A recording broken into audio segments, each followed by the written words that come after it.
લક્ષ્ય ન્યૂઝ, એક નજર, એક લક્ષ્ય. સુરેન્દ્રનગર અને વઢવાણ ખાતેના મેળામાં તમામ રાઇડ્સ યાંત્રિક ચકરડીઓ વરસાદને કારણે તાત્કાલિક અસરથી બંધ કરવાનો નિર્ણય લેવાયો.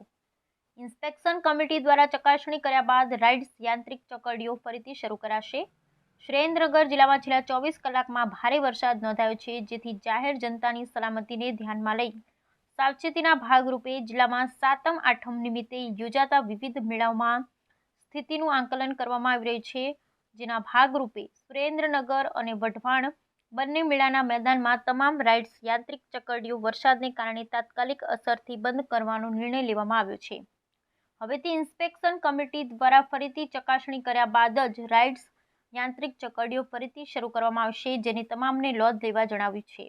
ઉલ્લેખનીય છે કે સવારે ભારે પવન અને વરસાદને ધ્યાને રાખી ધાંગ્રધા ખાતે યોજાતો જન્માષ્ટમીનો લોકમેળો આજ પૂરતો બંધ રાખવાનો નિર્ણય લેવામાં આવ્યો હતો.